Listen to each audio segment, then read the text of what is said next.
ನಮಸ್ಕಾರ.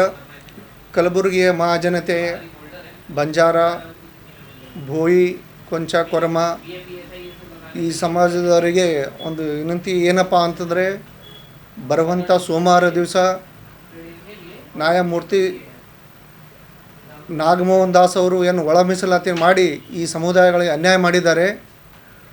ಅದರ ವಿರುದ್ಧವಾಗಿ ನಾವೊಂದು ಹೋರಾಟದಲ್ಲಿ ಭಾಗವಹಿಸಬೇಕು.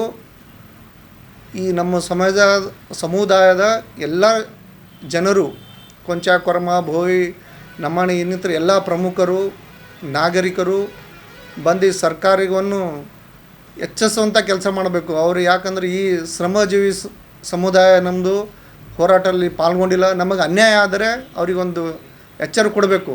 ನಮ್ಮ ಮನೆತನ ಬಂದು ಯಾರೇ ನಮಗೆ ಕೆಣಕಿದರೆ ಅವ್ರಿಗೆ ನಾವು ಸುಮ್ಮನೆ ಇರೋದಿಲ್ಲ. ನಮಗೆ ಭೀ ಹೋರಾಟ ಮಾಡೋದು ಶಕ್ತಿ ಇದೆ, ಆದರೆ ತಾಳ್ಮೆ ಶಕ್ತಿ ಭೀ ಭಾಳ ಇದೆ. ನಾವು ತಾಳಿ ಇಲ್ಲಿ ತನಕ ಬಂದಿದ್ದೀವಿ, ಇನ್ನು ಮುಂದೆ ತಾಳೋದಿಲ್ಲ. ಈ ತರಾತುರಿಯಲ್ಲಿ ಮಾಡಿದಂಥ ಸಿದ್ದರಾಮಯ್ಯ ಸರ್ಕಾರಕ್ಕೆ ಒಂದು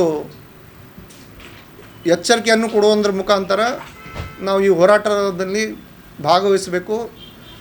10:30 ಜಗತ್ ಸರ್ಕಲ್ನಿಂದ ಜಿಲ್ಲಾ ಕಚೇರಿವರೆಗೂ ನಮ್ಮ ಹೋರಾಟ ಇರುತ್ತದೆ. ತಾವು ಎಲ್ಲರೂ ಬಂದು ಭಾಗವಹಿಸಬೇಕಂತ ನಾನು ತಮ್ಮಲ್ಲಿ ಕಳಕಳಿಯಿಂದ ಕೇಳ್ಕೊಳ್ತೇನೆ.